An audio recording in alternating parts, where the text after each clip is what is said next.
నమస్తే దోస్తులు, ఎట్లున్నారు? అందరు మంచిగా ఉన్నారా? ఇవాళ తెలంగాణలో ఉన్న ముఖ్యమైన అంశాలేందో ఓసారి చూద్దాం. ఈ కార్ రేస్ స్కామ్ లో కేటీఆర్ ను ప్రాసిక్యూట్ చేసేందుకు అనుమతి ఇచ్చిండు గవర్నర్ జిష్ణుదేవ్ శర్మ. ఇప్పటికే ఈ స్కామ్ లో పక్కాగా ఆధారాలు సేకరించిన ఏసీబీ కేటీఆర్ ను ప్రాసిక్యూట్ చేసేందుకు అనుమతించాలని గవర్నర్ ను కోరింది. అయితే 10 వారాల తర్వాత అనుమతి ఇచ్చిండు గవర్నర్. అభివృద్ధి లక్ష్యంగా తెలంగాణ రైజింగ్ గ్లోబల్ సమ్మిట్ ను నిర్వహిస్తుంది రేవంత్ సర్కార్. డిసెంబర్ 8-9 తారీఖున ఫ్యూచర్ సిటీలో నిర్వహించనున్న ఈ సదస్సులో డిసెంబర్ 9 తెలంగాణ రైజింగ్ 2047 డాక్యుమెంట్ ని ఆవిష్కరించనున్నారు. రాష్ట్రంలో 1 కోటి మంది మహిళలకు ఇందిరమ్మ చీరల్ని ఇచ్చే కార్యక్రమం జరుగుతుంది.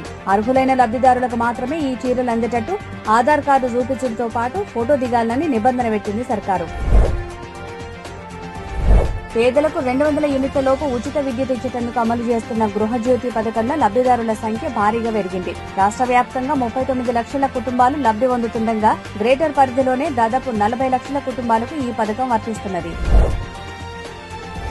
జూబ్లీహిల్స్ ఓటమి తర్వాత నిస్తేజంలో ఉన్న బీఆర్ఎస్ కు మరో షాక్ తగులుడుతోటి పార్టీలో గందరగోళం తలెత్తింది. ఈ కార్ రేస్ స్కామ్ లో కేటీఆర్ అరెస్టు తప్పదనే చర్చ ఆ పార్టీలో మొదలైంది. దీంతో ఆగమైపోతున్నాయి బీఆర్ఎస్ శ్రేణులు. ఇక ఇయ్యుల్లా తెలంగాణలో ఉన్న ఇయాలటి ముఖ్యమైన ముచ్చట్లు. మంచి ముచ్చట్లతోటి రేపు మళ్ళా కలుద్దాం. శనార్థులు.